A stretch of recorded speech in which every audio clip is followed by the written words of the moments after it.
Welcome back, sci-fi fans, to another episode of the Science Fictionary podcast. Almost said the wrong podcast, but it's right there on the screen. It's true. So we're going to talk about episode 4 of Miss Marvel. Yeah, it's exciting stuff.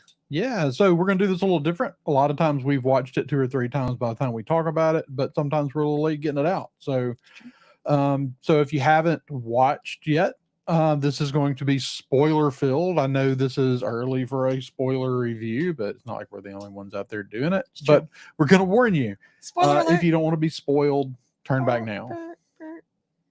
That's my spoiler alert. Do you like it? I like it. It'll be our new thing.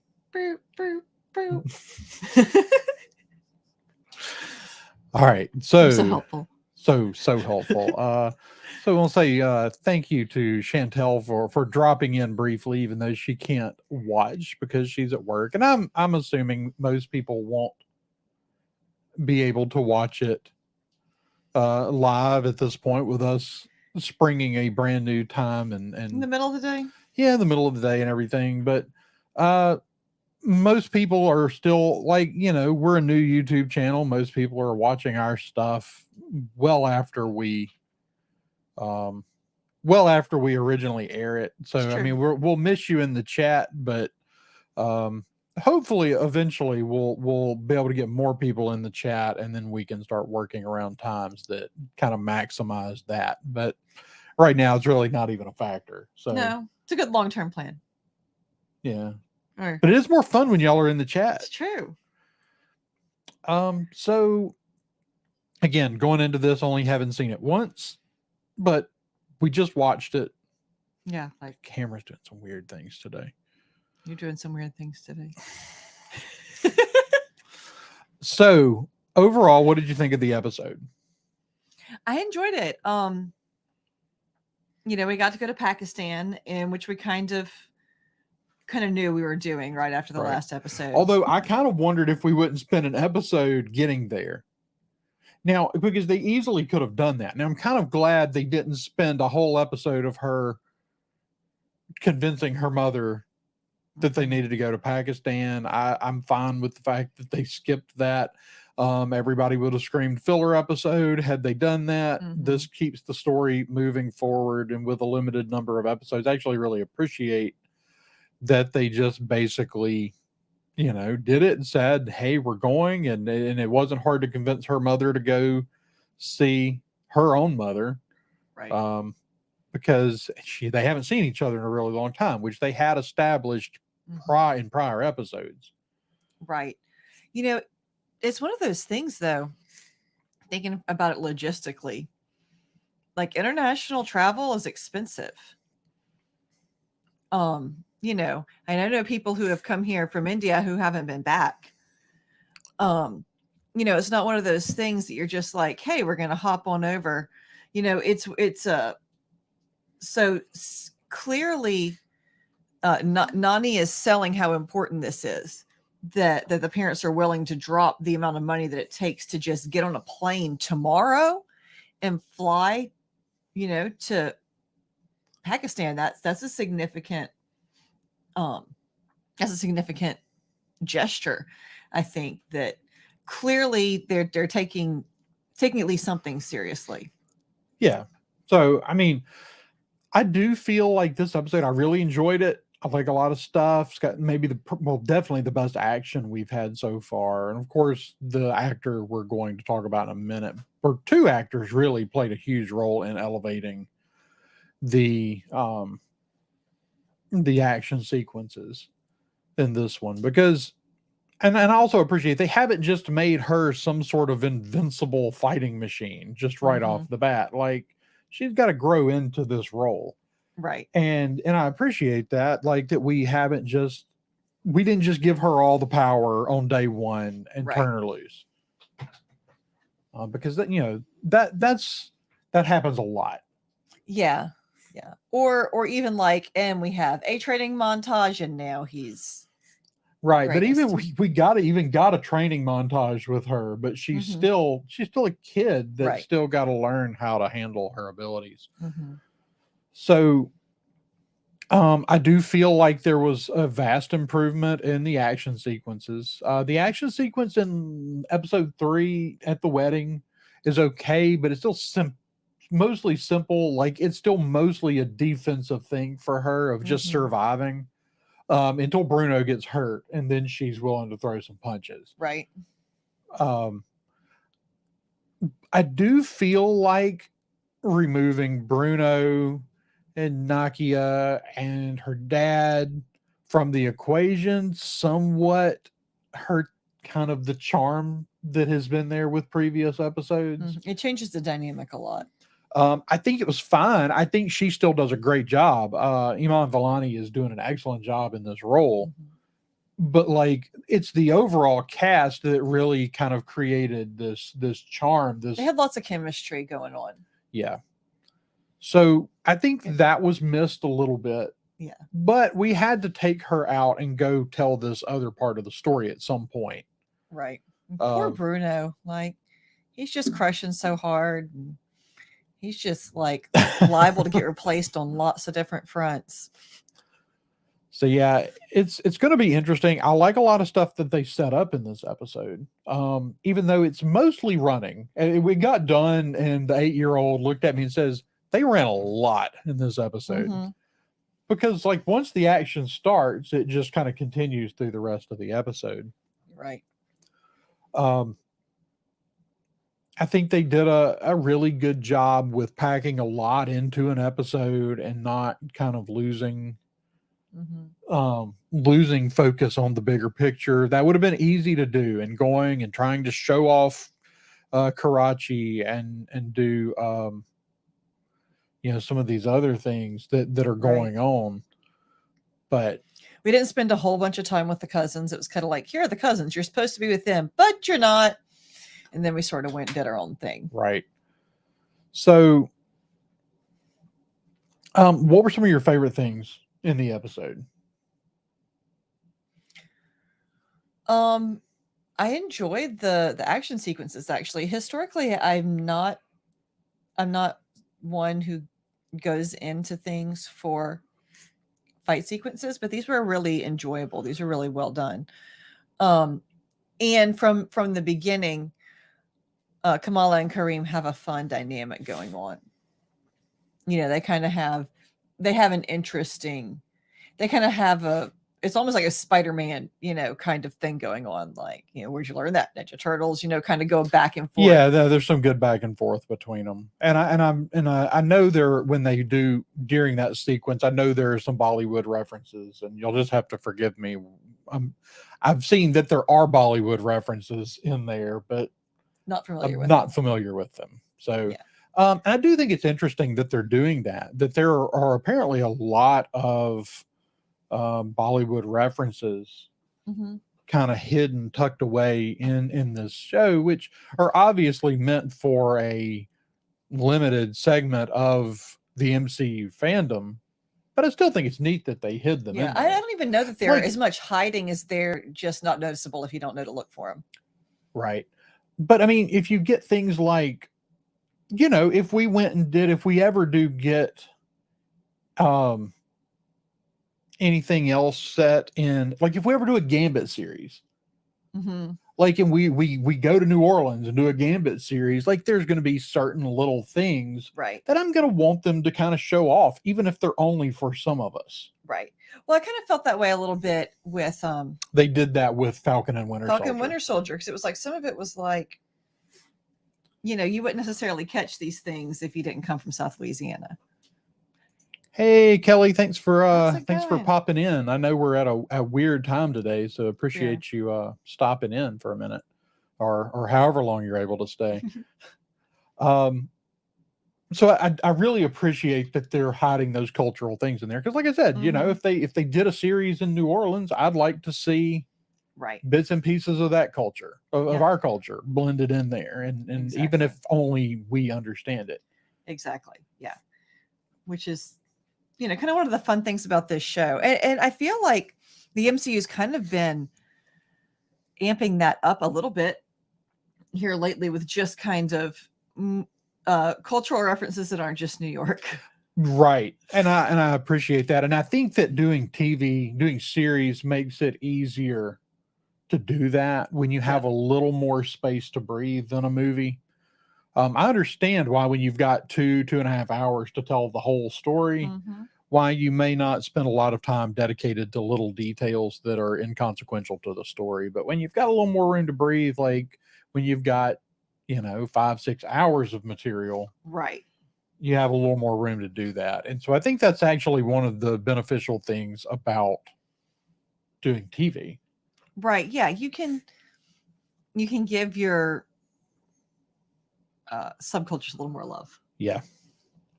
Um, so let's talk about our new actors, and I'm gonna totally blank on I know we have Aramis Knight, We do. who is a um up and coming actor who's seems the things I've seen him in, he's talented. Like he's gonna do a lot. Yeah, he's actually been around for a while. He was in Ender's Game. He was in Ender's Game a few years ago. That's right, he was in Ender's Game. I forgot about that. Mhm. But That I movie guess was not well loved, but he no, was in it. but the biggest thing he's done, it's gonna give me an excuse to talk about one of my favorites, Yeah. Into the Badlands.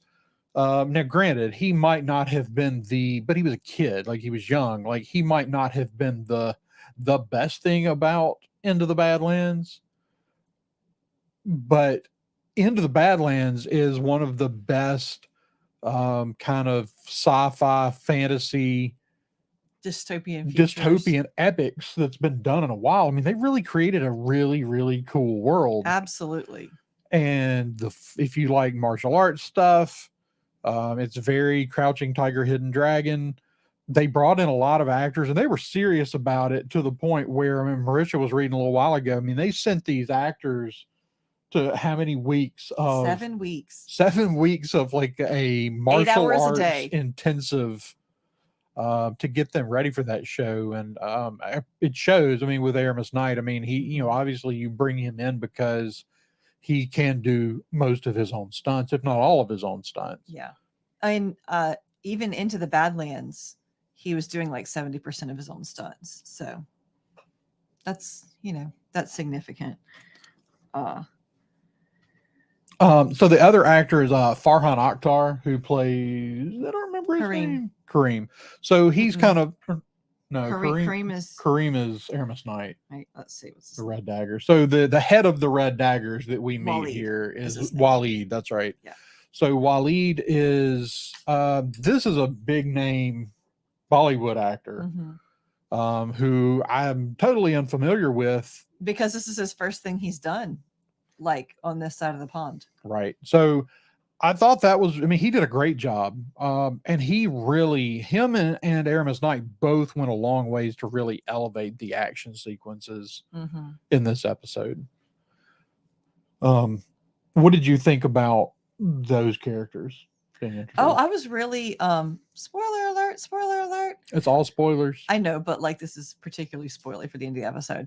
I was really sad to see our kind of Mr. Miyagi character die at the end of the episode. Like I expected him to stick around for a minute. I really expected to see him at least as long as they're in Karachi. In Pakistan, yeah. I really expected to see him. Right. I thought he be the was trainer for a minute. Yeah, I mean, basically we have him long enough to give us some important information, which let's talk about that. Like we still don't have an entirely clear picture of what's going on, but we have so Miss Marvel in the comics is an Inhuman. Right. We weren't sure if they were totally abandoning that. In fact, at 2 episodes in, I was convinced that they were doing it. I think a lot of people were. In the last episode, we saw a blue arm, and it was like, okay. We did see a blue arm, and I'm still convinced that that's Kree involvement. That I'm still convinced that this bangle is Kree. It has something to do with the Kree. Like I think it's going to be a little less straightforward than we thought, because we thought it was just going to be like, okay, the Kree, so she's some kind of inhuman. This, the Inhumans came here from somewhere else, whatever. The arm's blue, like. Well, it just screams Kree. There's no reason as MCU fans for us to think anything but Kree when we see a blue-skinned alien. And I know there have been a lot of theories about what it could be besides Kree, but I think it's Kree. Yeah. The only real kind of flaw there, and I do think, like, we talked about this earlier, like, or I'll get to that in a minute, but when we talk about the blue-skinned aliens, like, it's possible that it's not Kree, but like by just showing that, they're definitely sort of telegraphing to us that that's what it is, even if they didn't intend that. Yeah, and it could just be misdirect. They're not above misdirection. Right. So what we know so far is that she's of a race called the Noor, from another dimension, a pocket dimension of sorts. Mm-hmm. Think Ta Lo from Shang-Chi. These are not other planets, because mostly we've dealt with other planets, but we do have Kunlun from the Iron Fist series, even though what the standing of that show is. I mean, Kunlun is comic book wise the longtime home of Iron Fist. Oh, maybe Aramis Knight will be the new Iron Fist. There's also a possibility that where we're going to see Zeus in Thor Love and Thunder is going to be Olympia, which in the comics is another pocket dimension. Here it's not on some faraway planet. It's here. It's just in another dimension. So I do think it's really interesting and cool that now we're kind of we're digging deeper into this idea of we can go to other places without ever really actually leaving the planet. Right. Yeah. It's getting a lot more convoluted. Originally it was like, okay, so we're going to go to, Asgard is, the world tree and all of that. So you had, they existed, but you had to have some kind of special way to get there. And then they they later backtracked on that a little bit. Yeah. Whenever they loaded them all up in a spaceship at the end of Ragnarok. Right. So now we basically look as the Bifrost is just a quicker way for certain Asgardians to be able to travel to these places. It's an Einstein-Rosen bridge, right? Which is basically a wormhole. Yeah. So that's not. So I feel like they're intentionally not giving us all of the information on how all these things work so they can continue to kind of mess with it. Yeah. So, last week or in the earlier episodes, I guess last week, we learned she's a djinn. Right. Of course, now we've got to spell out, like, and Waleed uses the example of Thor. Like, where does Thor first appear on Earth would totally affect what we called him. Right. Yeah. So the fact that he didn't, so these people showed up in Pakistan, India, at the time, and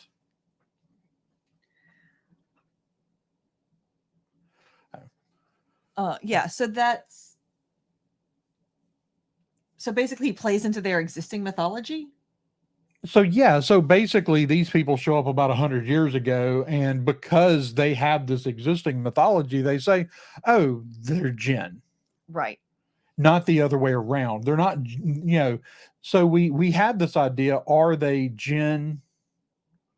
Or, so we don't know if this has anything to do with the origins of the idea of the jinn or not.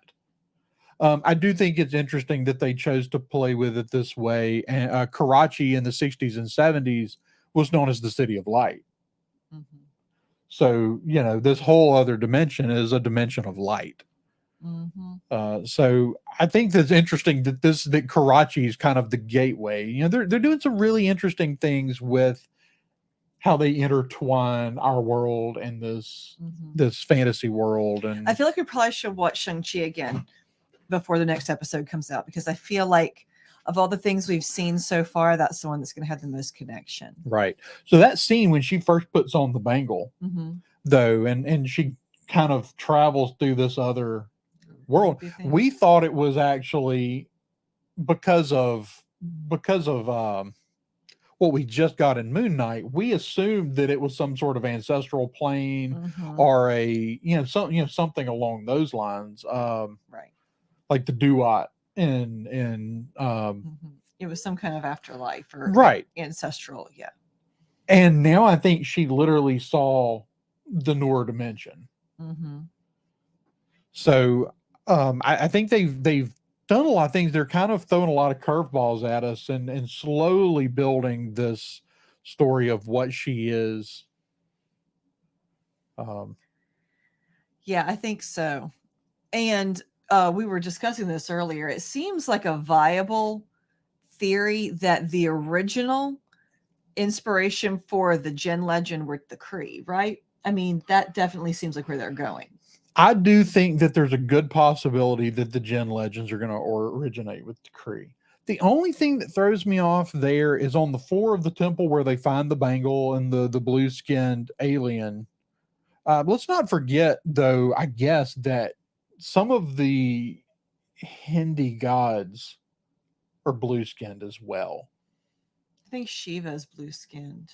Yeah, I don't think she's the only one. I mean, there's lots of them, but yeah, I mean, that's the most predominant one. I mean, like, maybe this is the goddess Shiva that's laying dead in that temple. Like, that would be interesting. We don't really know, but there are other options besides Kree. But the only reason I think that might be possible, it's a group of gods we haven't been introduced to yet, which could have something to do with the Noor dimension. But we see the 10 rings there in that temple. But we already know that the 10 rings are not Kree. Right. Because when we have that little group meeting at the end of Shang-Chi, nobody knows what it is, including Captain Marvel. Right. Which makes it very unlikely that any of this, that these technologies that seem to be connected are Kree.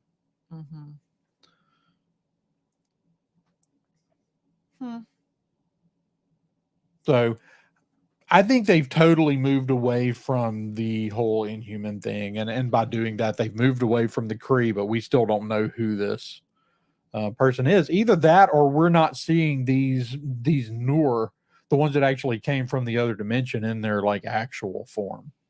Oh, that's true. Like we see now, and I know we're not technically considering it canon anymore, but we did see Kree on Earth in Agents of S.H.I.E.L.D. basically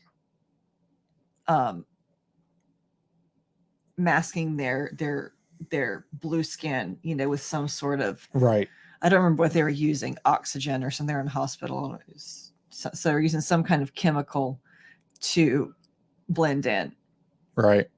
Well, we even see Kree do that in Captain Marvel, right? I mean, Marvel appears to everyone as a human. Yeah. So, for a long period of time. Yeah. So I don't know. I mean, they still haven't unraveled all the pieces yet, and whether it will relate back to the Kree or not. I mean, I think it would make more sense if they. Okay, so the fact that, hey, Ro, they're going with a Captain Marvel connection makes me think that the 10 rings are involved somehow, but that the power source is related to the same power source that Captain Marvel uses. Yeah, I'm not. I mean, I'm not sure. Like, she's definitely not an Inhuman unless they are totally changing where the Inhumans come in. Like, so, I don't know. I mean, there's still a lot to be answered, but they have clarified. They've continued to clarify it. So what else? I mean, we've talked about most of the stuff in the episode. I mean, that's the big thing. That's the big reveal. What did you think about the stuff between her mother and grandmother? I haven't actually seen that yet, Ro. I did see, like, right before we started, I saw that was there, so I've got to actually check that out. The mother and the grandmother, it's sort of how they built the story. We kind of suspected that that's what was going on. The mother's trying to create some kind of, and like, that's how families work, right? It's this pendulum of reactionary parenting. Like, you're weird, I'm going to be normal. They're normal, so I'm going to be weird. Like, how much can you look at families and see? Well, right, because a lot of times we look at our parents and we don't always appreciate what they did for us. And so we're going to be different. Right. Without realizing that they did the things they did for a reason. Right.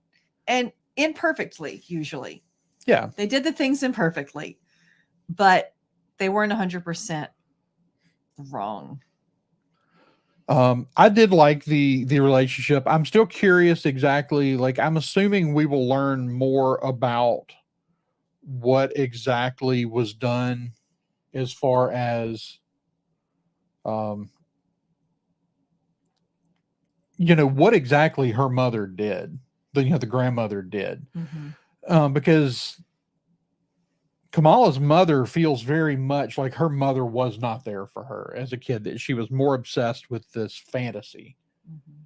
So I always believed that the mother knew exactly what was going on. Mm-hmm. But more and more, I'm starting to think that the mother never believed any of it. No. That it's just the bangle that I initially believed that she knew what the bangle was, mm-hmm. but now I think the bangle is just a symbol of this childhood that she really didn't enjoy. Mm-hmm. That it's the symbol of something her mother was more obsessed with than her own family. Right. And now we found out that, like, her father actually left because of all the drama. Right. And see, that's the other side of that. Like, these people are Jen or Noor or whatever they're being called here, and up until the mother, they know it, they claim it, they don't shy away from it. Mm-hmm. So we actually don't know. It's still possible that we could work Inhumans in on the father's side, since we have now pushed him out of the picture.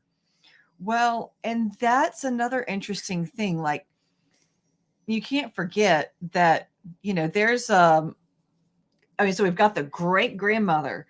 At this point, we have a lot of other genetic factors by the time we get to Kamala than just the grandmother. So there's a reason. Is it just her humanity that makes her able to wield this thing from another dimension? Or is it she kind of the perfect combination? Right. She's the perfect combination of human and Noor and question mark. Well, that actually plays pretty strongly with the whole Kree experimenting on humans angle anyway. Mm-hmm. Like, creating these perfect soldiers. That's what the Inhumans are, is mm-hmm. Creating soldiers. So maybe there's more than one thing going on here, and that's why she can use the bangle the way she can, because we haven't seen anybody else. So Kamran, do we have any idea who his father is? Like, is his father also Noor? Is he human? Kamran? Yeah, and if his father's human, then why can't he use it? Well, they indicated that maybe he could, but they don't have the bangle. Okay. But I think that using the bangle, I think their intention is not just to get them home, it's to do what Waleed pointed out, is to destroy our dimension, and theirs takes over the whole thing. Yeah. So I think she doesn't necessarily want her son to be the one that does that, because it's going to be dangerous for whoever's wearing that bangle. Yeah. So, but in the comics, he does have some kind of powers. Some kind of powers, and I do think that we do know there's another bangle floating around out there somewhere. We don't know whether Kamala's going to wear them both, or I mean, if it would balance out very nicely. I'm just saying. So, okay, so I have a thing. I have a thing to say. Does it have to be a world-ending paradox? Like, I feel like that's what they're building up to. Like, we're building up to like, and they're gonna, break into this dimension and take over the world. Then it becomes a problem again of like, where are all the other? I feel like it becomes the same issue that you had with the Agents of S.H.I.E.L.D. that you had with the Netflix Marvel shows. It's like everything's a world-ending paradox. Yeah, I get that. Now, I don't know if necessarily the way this plays out is, preventing some world-ending thing, or Maybe it's just a city, because I mean that becomes less. Maybe I don't know. I'm hoping that they don't continue that trend. right. That, yeah, sometimes it's nice to see, someone fight a normal villain, like fight stakes that don't involve the entire world getting taken over by a supervillain. right. And we have lots of good villains in Marvel that fit that role. I mean, we did that in not Falcon and Winter. Although we kind of did that in Falcon and Winter Soldier, and we did it in Hawkeye, where we just had more of a, what they've always called street level right hero. Now, now at the same time, I see why they're setting her up to be more than just a street level hero, which is fine. But do all the scenarios have to be cataclysmic and world ending and universe and parallel? No, but I think they're setting this character and Photon up to mostly carry the banner of the Marvels. Because I have a hard time believing that no more than they've done with Captain Marvel, that they really have a lot of long-term plans. I mean, they're really phasing out that generation of our heroes. So I don't know. I think they're building her up to kind of fill that void. Yeah, which is great. I think she'll be a lot of fun. But I mean, that was a lot of, your complaint there. I mean, that's one of the complaints a lot of people had, as Rogue pointed out here with Spider-Man. Like, people like the battles with, villains, and it's over, it's there in New York. It's not world-ending catastrophes. In fairness, we don't really know that that's the end game here yet. I mean, it's certainly a possibility. Yeah. But, Shang-Chi did the same thing, where, if this creature escapes this dimension, then it's, a world-ending event. So, I don't know. I have mixed feelings about that. I think both have a really strong place, but I do think maybe that they're a little heavier on one side than the other. Yeah. I mean, I understand, like, you want to be like, you don't want this to be like, oh, this story doesn't matter. But I mean, stories don't have to be, like the one with the guy with the crossbones and the skull. The Punisher. The Punisher, yes. Like, that was a compelling story. A little dark for me, but it was a compelling story, and the stakes were very personal. Yeah. So I would like to see a bigger range of stakes. Well, I think you're going to get that. I mean, especially with reintroducing characters like Daredevil. Surely the Punisher's coming to. I'm excited about characters Daredevil. Like Kate Bishop, Kate Bishop's Hawkeye. Yeah, we're going to get a lot more characters that are going to be more grounded. Yeah, I think so. Hello, Nicole. Thanks for popping in. I'm unfortunately, I think we're about to wrap up, but We are. 4 episodes in, I'm really enjoying the series. It's still, I said last week that this was probably my second favorite Disney Plus Marvel series. Like, I always kind of feel like I have to reserve judgment on ranking how favorite it is till we see how it ends. Yeah. Oh, I agree with Thank that. you, But like Star Wars. But I'm enjoying, at this point, if it continues on this trajectory and gives me a satisfying ending, Mm-hmm. then this will probably be my second favorite MCU series. Yeah.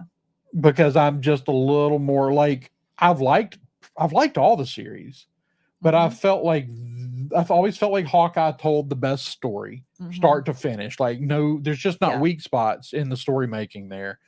And it was a great story. It was really compelling, really interesting. Yeah. And I feel like this one's doing the same thing. I feel like it's telling a really good story. There's not a lot of wasted space, not a lot of wasted time.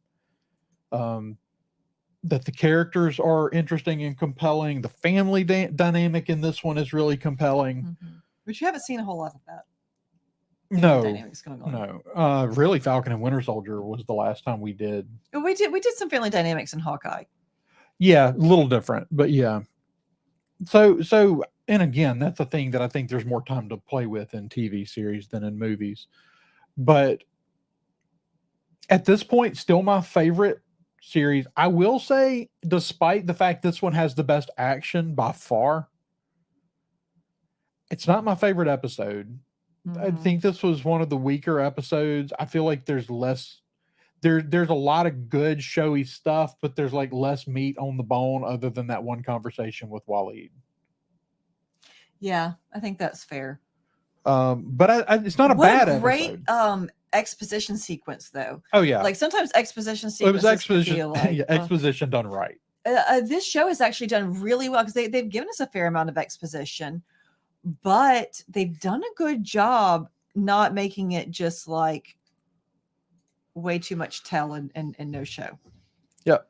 Oh yay. So yeah, real quick as we kind of wrap up, I will be, and possibly Marisha too, on Saturday evening on the Scare of Scuttlebutt podcast, talking more about Miss Marvel.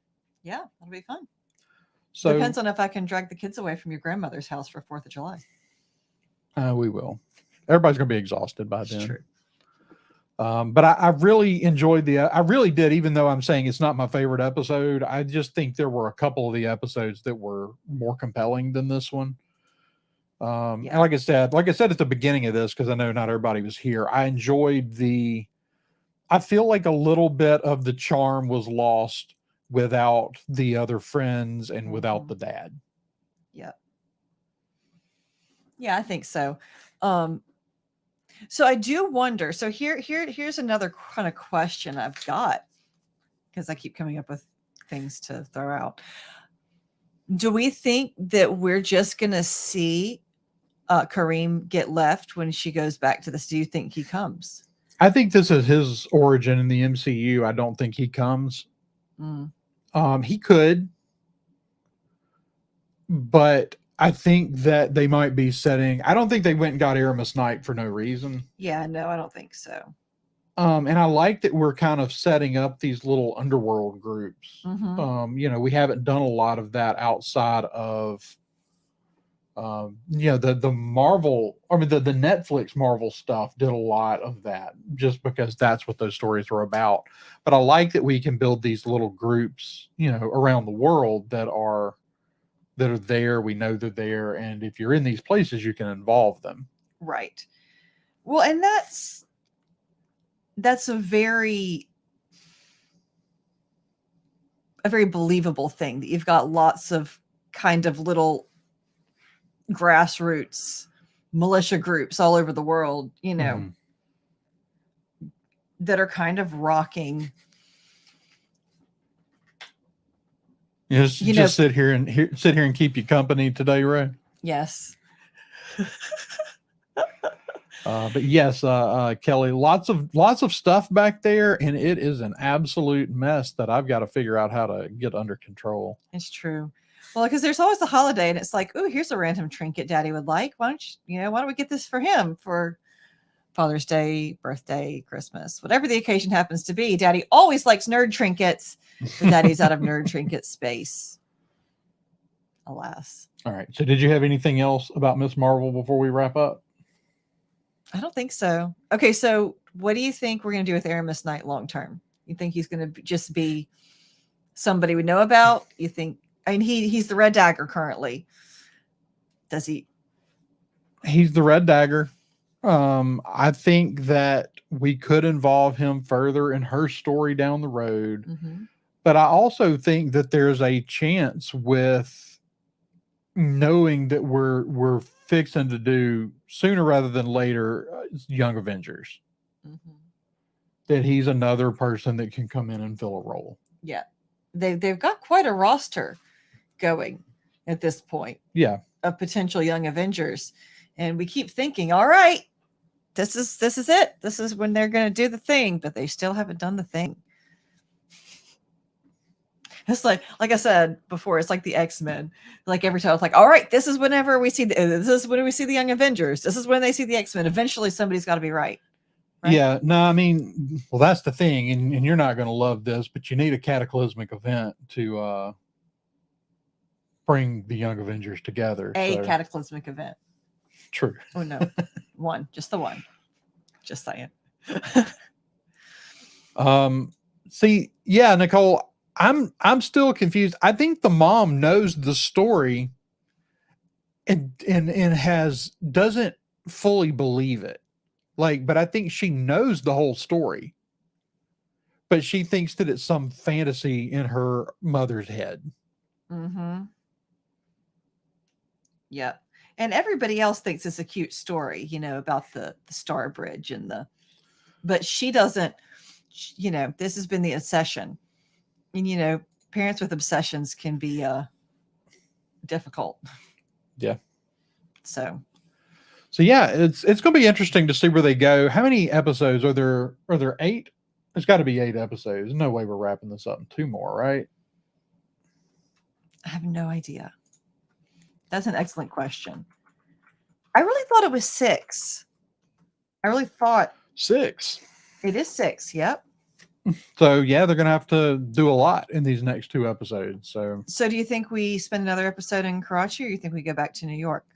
No, I think we have to spend one more. I mean, we real quick before we wrap up, talk about that ending. Yeah, that's true. Where the blade hits the bangle, and is it a special blade? Just any knife? One does wonder. Yeah, I don't know. I mean, I'm not sure what caused it, but we've had glimpses of the train, and now she's actually at least having a vision of that moment. I mean, she's not just a vision, she's interacting with it. It's right, but is it real? Is she there, or is it in her head? Yeah. So that when I said a vision, that's what I meant. It might not actually be really in that moment as much as there's a moment that she needs to see. Mm-hmm. That's what I'm assuming is happening. And I think they're going to see what happens to her great grandmother, to Aisha. Yeah. The other thing that I wonder, did the mom see the train? She saw the train. The grandmother saw the train. Did the mom see the train? Yeah, I don't know. I mean, I assume that she did, but that's another interesting dynamic. Now they're setting up some cool stuff, so I can't wait to see where it goes. But unless you have anything else to add, I think that's probably a good place to wrap up. No, I think that's about it. All right. Well, thank you, Ro and Kelly and Nicole and Dragon Buddy, Dragon Buddy briefly, and Chantel briefly for popping in the chat and saying hello and hanging out with us for a few minutes. And I guess I'm going to go back to work now. But alas, I got stuff to do, got paperwork to do. All right. Well, thanks again for dropping in. Marisha, where can people find you? You can find me on Instagram at princesses_and_padawans, and occasionally on Instagram giving David a hard time. Not Instagram, on Twitter, giving David a hard time at @padawans. All right. And you can find me running the Twitter account for this show at Fictionary. You can find us at our other show, the Science Fictionary podcast, or our other show, Coruscant Radio Underground, anywhere you listen to podcasts. And please hit that subscribe button and the notification bell and find out next time we're going live. But you can also find both of our podcasts, as well as the entirety of the rest of the Red 5 Network, at Red 5 Network on Twitter. Yes. All right. And until next time, guys, may the force be with you. This podcast is part of the Red 5 Network. For more Red 5 Network podcasts, visit red5network.com.